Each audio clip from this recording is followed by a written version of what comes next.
Assalamualaikum warahmatullahi wabarakatuh. Apa kabarnya anak-anakku sekalian yang ibu banggakan? Semoga kalian semuanya ada dalam lindungan Allah SWT, sehat walafiat, amin ya Allah ya Rabbal alamin. Bertemu kembali dengan pembelajaran Bahasa Indonesia kelas 7 semester 1 dengan saya Ii Suminar sebagai guru Bahasa Indonesia SMP Kabupaten Garut. Untuk materi kali ini yaitu masih membahas tentang teks prosedur, melanjutkan dari materi yang kemarin. Setelah pembelajaran kali ini, kalian diharapkan bisa satu, menelaah struktur teks prosedur, yang kedua yaitu menelaah kebahasaan teks prosedur, yang ketiga yaitu menulis teks prosedur, dan yang keempat memperagakan teks prosedur.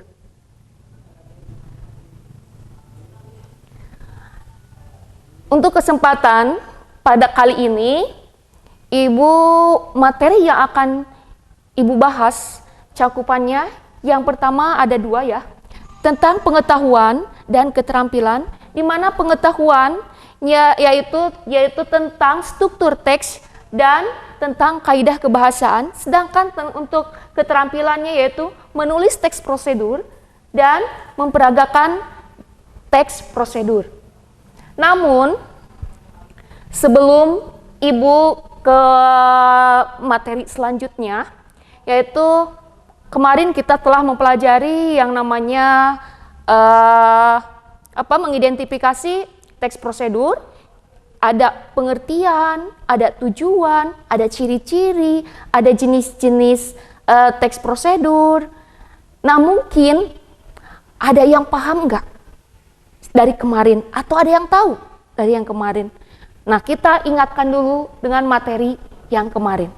Pengertian teks prosedur adalah sebuah teks yang berisi mengenai proses, tata cara, langkah-langkah melakukan suatu kegiatan untuk mencapai suatu tujuan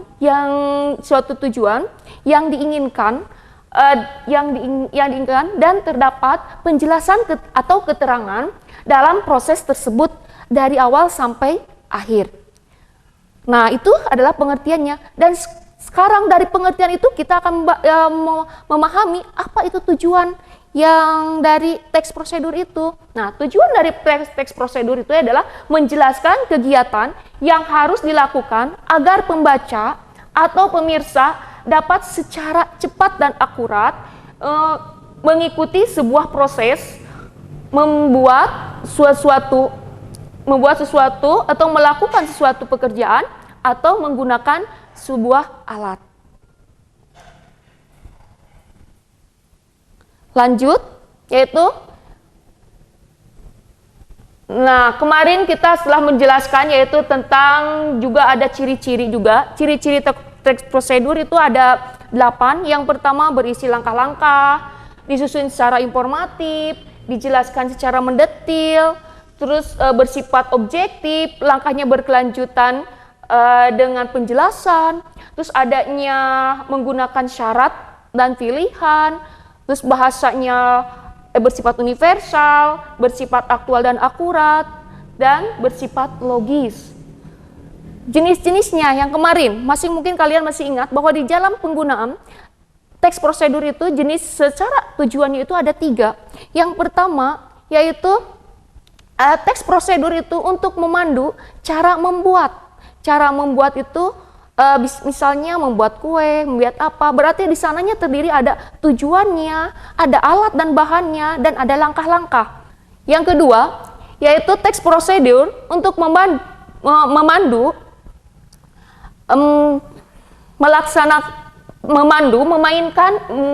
atau menggunakan suatu alat, yaitu contohnya gimana cara memainkan alat musik, terus gimana cara menggunakan sebuah alat, dan yang ketiga itu adalah teks prosedur untuk memandu cara melakukan sebuah kegiatan. Contohnya menari, menyanyi, bisa senam dan sebagainya, ya. Nah, itu adalah pembelajaran materi yang kemarin, ya. Nah, sekarang kita akan belajar ke materi untuk pertemuan yang sekarang, yaitu tentang struktur teks. Struktur teks prosedur di sini ada dua, seperti apa yang kalian lihat. Di sini ada yang pertama, di sini ada yang pertamanya ada tujuan. Tujuan, maksud dari tujuan di sini bahwa dalam teks prosedur ini kita itu harus memiliki tujuan terlebih dahulu. Apa yang akan dilakukan dalam sebuah teks ini? Atau apa yang akan dilakukan dalam kita memperagakan sesuatu? Atau apa yang harus kita lakukan dalam menggunakan sebuah alat? Terus yang keduanya yaitu ada alat dan bahan. Alat dan bahan di sini adalah sebagai takaran di mana alatnya apa yang digunakan, bahannya apa saja yang harus kita digunakan dalam sebuah teks prosedur. Yang ketiga adalah langkah-langkah. Nah, di sini langkah-langkah inilah sebagai ciri khusus dari teks prosedur adalah adanya langkah-langkah. Kenapa langkah-langkah? Itu adalah secara perincian penjelasan langkah apa cara yang harus dilakukan dari awal sampai di akhir. Maka si pembaca itu akan mengetahui karena mereka memahami langkah-langkah yang harus dilakukannya atau dilaksanakan. Yang keempat adalah penutup. Di sini adalah penutup. Ini biasanya mencapai sebuah tentang kesimpulan, keunggulan, kelebihan, kekurangan, atau ucapan selamat.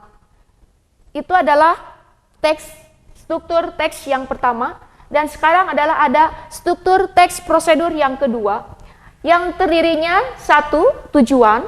Tujuan sama, yaitu kayak yang teks yang pertama itu tujuannya apa yang akan dicapai ya dalam sebuah teks tersebut. Tujuannya untuk apa kita melakukan sebuah kegiatan tersebut, dan tujuannya untuk apa kita memainkan sebuah alat tradisional tersebut. Yang keduanya yaitu ada langkah-langkah. Nah, di teks kedua ini ada perbedaannya. Kalau di teks pertama ada alat dan bahan, sedangkan di teks kedua hanya berisi langsung langkah-langkah. Langkah-langkah sama, pengertiannya itu aturan yang harus kita urutkan atau kita jalankan. Dan sekarang yang terakhir adalah penutup. Penutup pun juga sama di sini, itu menjelaskan tentang sebuah kesimpulan, kekurangan atau keunggulan atau ucapan selamat. Lanjut. Nah, kita perhatikan di sini biar kalian memahami tentang struktur teks prosedur. Kalian tuh harus benar-benar memahami di sini ya.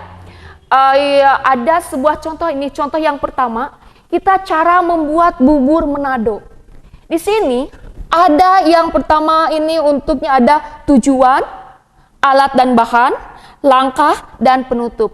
Di mana ini tujuannya ini di sini menjelaskan. Di sini tujuan dari bubur Manado ini. Untuk apa bubur Manado ini? Di sini ada menu sarapan super sehat dan kaya serat, penambah singkong dan ubi ungu. Selain untuk memperkaya warna dan gizi, juga bisa membuat tekstur beras merah menjadi lebih pulan. Nah, ini di sini tujuannya ini sebagai pengantar umum. Sebagai pengantar umum, menandakan apa yang akan dibuat. Terus di kolom yang kedua, di sini pun juga ada, yaitu alat dan bahan. Nah, dalam alat bahan di sini sudah tertera ada 400 gram nasi merah, ada 200 gram singkong cuci potong dadu, 200 gram ubi ungu cuci kupas potong dadu. Sini ada 2 batang serai digeprek. Digeprek itu sama dengan ya tumbuk ya. Terus yang satu ikat kangkung cuci petik daunnya rajang kasar. Terus ada 1 ikat bayam cuci petik daunnya, terus 1 buah jagung manis dipipil, dan 150 ml air. Nah, ini termasuk semuanya adalah alat bahan, yaitu yang merinci bahan alat dengan sebagai ukuran yang akurat. Kenapa dibilangnya ukuran akurat? Karena di sini dikatakan ada 400 gram. Ada 400 gram ini menandakan ada suatu ukuran yang akurat untuk menyatakan sebuah ukuran pada nasi merah. Nah, selanjutnya di kolom ketiga di sini ada yang namanya langkah-langkah. Langkah-langkah ini adalah sebuah urutan yang merinci yang harus kita tempuh ya. Di sini yang pertama, didihkan air.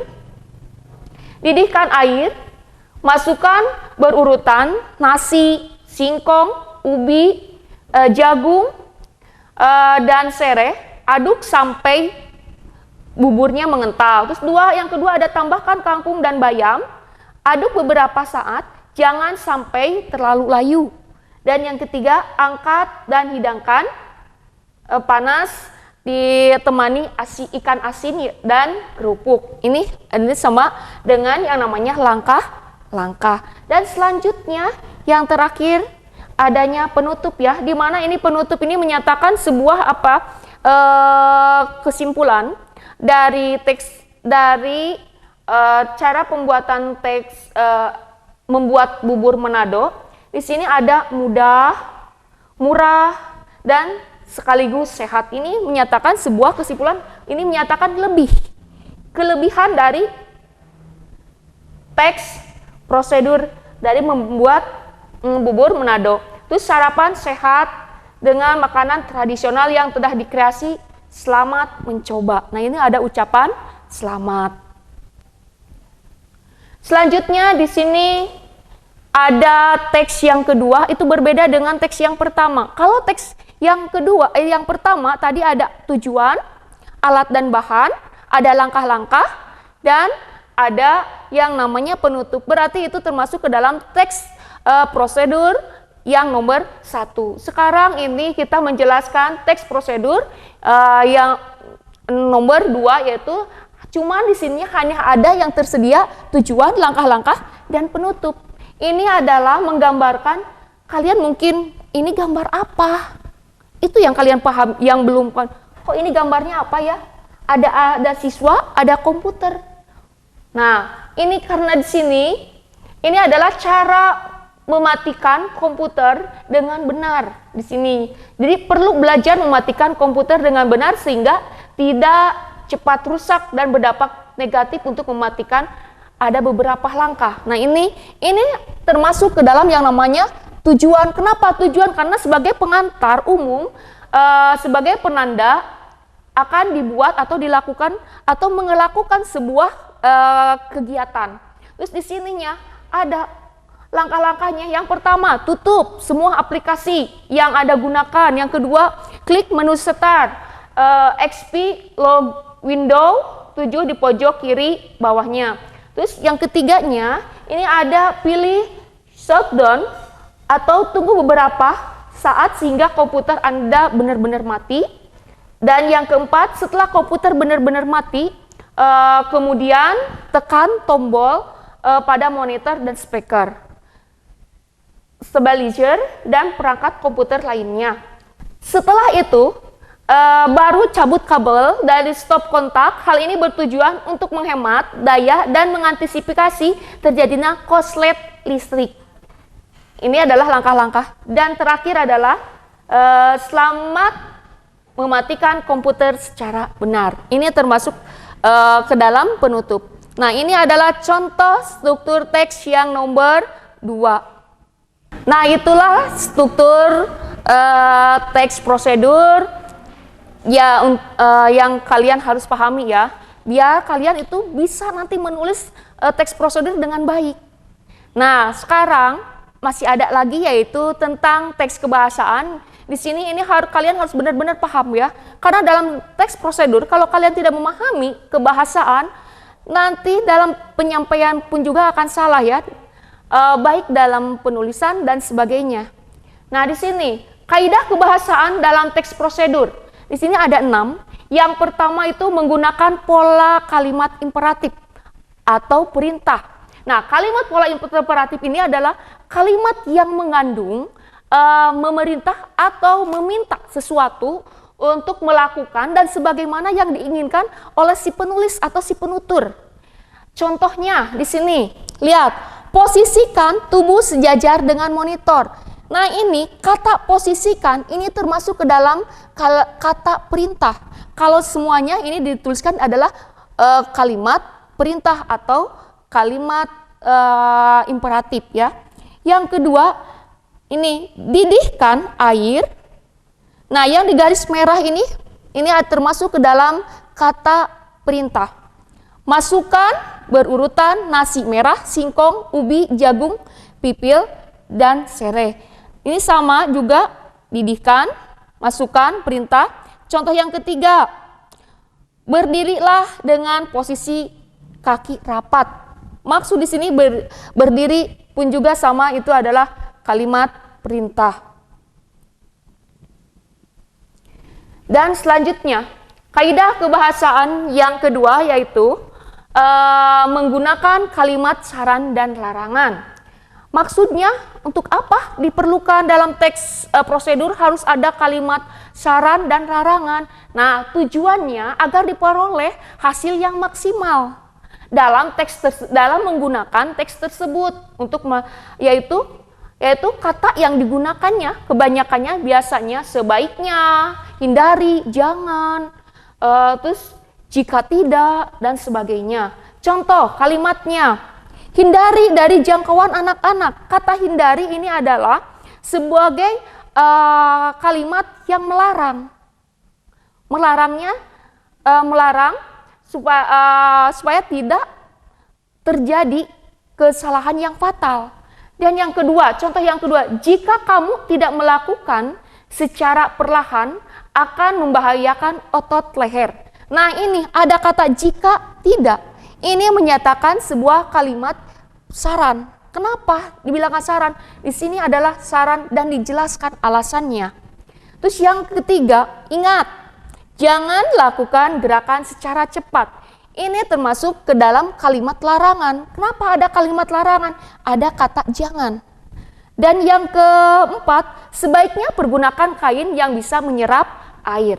Ini termasuk ke dalam kalimat saran. Kenapa di sini ada saran? Ada kata sebaiknya. Lanjut. Yang ketiga adalah dalam kaidah kebahasaan yang dibahas di sini dalam teks prosedur, yaitu penggunaan kata keterangan, cara, alat, ukuran, dan tujuan. Nah, kata keterangan atau adjektif ini adalah di mana kelas kata yang memberikan keterangan kepada kata yang lain. Seperti kata kerja dengan atau adjektif dengan kata sifat ya. Contohnya di sini, bungkuslah adonan dengan rapat. Nah, yang digaris bawahi dengan rapat ini menyatakan keterangan cara. Yang kedua, lukis kain dengan menggunakan canting. Yang di garis merah ini itu menyatakan keterangan alat. Dan yang ketiga, malam jangan terlalu panas. Ini agar tidak merusak kain. Ini menyatakan keterangan tujuan. Dan 400 gram nasi merah ini menyatakan keterangan ukuran. Kenapa? Ini ada perbedaan, kok ini keterangan cara, ada keterangan alat, ada keterangan tujuan, dan ada keterangan ukuran. Di sini, ini dengan rapat berarti kan yang digunakan apa dengan rapat? Berarti caranya, yaitu harus rapat. Terus yang kedua menggunakan kata canting, berarti ini kenapa dinyatakan alat? Karena di sini ada kata canting itu adalah sebuah alat untuk melukis ya. Dan di sini ada juga kata tidak bisa merusak kain. Nah, ini juga keterangan tujuan. Maksudnya dari malam yang panas ini biar tidak merusak kepada kain. Dan yang keempat ada 400 gram nasi merah ini menyatakan keterangan ukuran. Selanjutnya, kaidah kebahasaan yang keempat. Di sini yaitu menggunakan kata penghubung atau konjungsi temporal. Kenapa di sini yang digunakan adalah kata konjungsi temporal. Karena di sini yang dihubungkannya adalah sesuai dengan urutan ya. Di sini urutan yaitu yang menghubungkan, di sini menghubungkan proses antara langkah pertama dengan langkah selanjutnya atau langkah lainnya secara berurutan supaya akurat ya. Dan contohnya di sini, contohnya ini langkah pertama, contohnya pertama campurkan bahan tadi menjadi satu. Kata pertama ini adalah sebagai langkah dari urutan yang pertama. Kedua, tambahkan air sedikit demi sedikit. Nah, ini adalah lanjutan dari yang pertama. Terus di sini juga ada lalu adonan tersebut disimpan selama 20 menit. Ini kata lalu itu adalah menjelaskan atau menghubungkan kalimat yang pertama dengan berikutnya. Yang keempat adalah iris adonan tersebut setebal 2 cm, kemudian bungkus dengan plastik. Kata kemudian ini adalah menjelaskan atau menghubungkan kalimat yang sebelumnya iris adonan tersebut secara setebal 2 cm. Selanjutnya yaitu kaidah kebahasaan menggunakan kelompok kata dengan batasan yang jelas.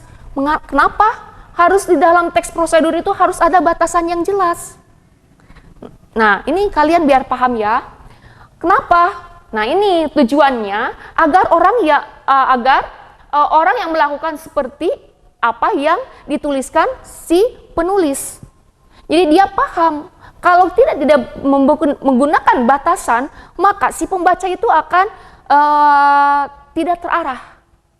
Dan akan akhirnya dia seenaknya saja ya. Contohnya di sini rebus hingga menjadi bubur. Nah, maksudnya di sini adalah bahwa si dari tadi kan ini ceritanya dalam membuat tadi bubur Manado ya. Nah, ini rebus hingga menjadi bubur. Ini maksudnya rebus menjadi bubur itu adalah nasi. Nasi yang direbus itu harus sampai menjadi bubur. Nah, yang kedua, lipat bagian ujung kanan sehingga membentuk segi 3 sama kaki. Nah, ini pun juga sama. Kenapa ini dijadikan sebuah pembatas? Karena biar kalau kita diaturkan untuk melipatnya, biar dia mengetahui, oh iya saya akan membuat segi 3 sama kaki. Selanjutnya yaitu menggunakan kalimat aktif dan pasif untuk membuat sebuah bentuk dari proses dari teks prosedur. Di sini kalimat aktif itu adalah kalimat yang subjeknya melakukan suatu kegiatan atau suatu aktivitas atau melakukan suatu perbuatan. Dan sedangkan kalau yang namanya kalimat pasif itu adalah di mana subjeknya dikenai oleh suatu perbuatan atau suatu aktivitas. Di sini kalimat penggunaan yang lebih dominan dalam teks prosedur ini kebanyakannya menggunakan kalimat pasif. Kenapa? Karena di dalam ini tujuannya untuk memberikan saran, tambahan atau peringatan supaya tidak terjadi kesalahan yang fatal dan membahayakan. Contohnya di sini ya. Ini ada sebuah contoh di mana ada ini kalimat aktif dan kalimat pasifnya. Di sini kalimat aktif. Anda sebaiknya menekan tombol keyboard dengan lembut. Ini kalimat, kenapa ini di kalimat aktif? Karena di sini ini si subjek ini melakukan sebuah kegiatan, yaitu kegiatannya itu menekan, sedangkan tombol keyboard ini adalah sebagai objek dan dengan lembut ini adalah sebagai keterangan kata sifat. Terus yang kedua ini adalah kalimat pasif. Kalimat pasif itu adalah kebalikan dari kalimat aktif, di mana si subjeknya itu dikenai oleh suatu perbuatan. Di sini tombol keyboard sebaiknya ditekan dengan lembut. Nah, ini tombol keyboard ini termasuk ke dalam subjek. Sebaiknya ditekan ini adalah predikat, di mana predikatnya yang melakukan, dan dengan lembut ini adalah sebuah keterangan. Di sini jadi hilang, ada yang terhilangkan, ada satu yaitu kata andanya. Nah, kebanyakan kenapa di dalam kalimat di dalam teks prosedur ini kebanyakan yang digunakannya adalah dalam bentuk pasifnya. Itu selanjutnya yaitu kaidah kebahasaan dalam teks prosedur yang terakhir yaitu penggunaan akhiran i dan akhiran kan dalam teks prosedurnya. Yaitu penggunaan akhiran i ini dipakai jika objeknya dalam kalimat itu bergerak. Contohnya, lumuri loyang dengan margarin, taburi roti yang sudah masak dengan keju parut. Nah, di sini kata lumuri itu adalah berarti yang bergerak. Bergeraknya kemana? Ini ke dalam loyang. Dengan apa? Ini sebagai keterangannya yaitu dengan mentega. Yang kedua, taburi roti yang sudah masak dengan keju parut. Pun juga sama. Ini kata taburi ini termasuk ke dalam akhiran i. Selanjutnya, penggunaan akhiran kan dipakai jika objeknya tidak bergerak. Maksudnya, nah objek yang tidak bergerak itu kita yang menyuruh melakukan suatu hal di mana si objeknya itu ada. Yaitu contohnya, lumurkan mentega pada loyang. Berarti ini kita yang bergeraknya. Dan yang ketiga, taburkan keju parut dengan roti yang sudah masak. Nah, ini adalah teks kaidah kebahasaan, yaitu dari teks prosedur, ya. Tadi kalian telah mempelajari struktur teks prosedur, terus sekarang kaidah teks prosedur. Nah, setelah kalian mempelajari keduanya, kalian dipahami benar-benar, baru kalian akan bisa menulis sebuah teks prosedur yang baik. Jadi, dan nanti teks prosedur yang kalian tulis itu akan dipahami oleh pembaca ya, sesuai dengan apa yang kalian perintahkan di sana. Ya, lanjut ya. Biar kalian bisa menulis teks prosedur, kalian itu harus paham dulu, memahami langkah-langkahnya. Langkah-langkahnya yang pertama, kalian menentukan topik. Apa itu topik tuh? Topik itu adalah tema atau sesuatu hal yang akan kalian, apa sih yang akan kalian sampaikan dalam teks prosedur itu? Temanya tentang apa? Apakah cara memasak? Ataukah cara memainkan alat musik tradisional, atau kalian cara senam ria, atau kalian cara menari. Nah, itu kalian harus pikirkan terlebih dulu. Yang kedua yaitu mengumpulkan sumber informasi. Nah, maksud dari mengumpulkan sumber informasi ini, kalian itu harus benar-benar memahami ya, informasinya dari mana. Kalian bisa mengumpulkan informasi itu bisa dari media massa, media elektronik, ataupun kalian langsung melaksanakan wawancara dengan narasumber. Ingat, kalau kalian mau wawancara itu kalian sudah tahu dulu temanya. Berarti kalian mau saya mau membuat sebuah masakan ya, resep masakan, berarti kalian harus mewawancarainya kepada chef ya atau juru masak. Jangan kalian mau memasak, kalian menanyakan kepada seorang penari, itu nggak akan mungkin dan akhirnya tidak akan akurat ya jawabannya. Terus yang ketiga yaitu mengembangkan sumber informasi itu ke dalam langkah-langkah. Nah, maksudnya setelah kalian tadi diketahui, oh iya saya mau memasak, nah ini mau menyajikan suatu masakan, oh iya berarti kalian harus yang pertama itu kalian tahu dulu apa tujuannya, apa alat dan bahannya, terus langkah-langkahnya seperti apa, dan nanti kalian akan dapatkan di sini ya, mengembangkan sumber informasi. Dan yang keempat, menentukan judul. Nah, setelah kalian tahu tadi, oh iya saya mau masak nih, oh iya saya tuh mau masak ini, judulnya, bahannya sudah ada, alat-alatnya sudah ada, langkah-langkahnya juga sudah ada. Oh iya saya baru mau masak, seandainya masak nasi goreng. Nah, itu adalah judulnya, berarti cara memasak nasi goreng.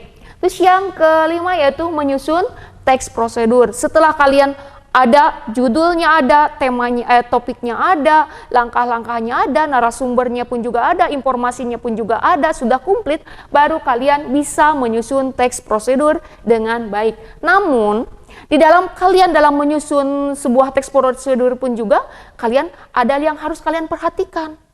Nah, ini yang harus kalian perhatikan. hal-hal yang harus kalian perhatikan dalam menulis teks prosedur.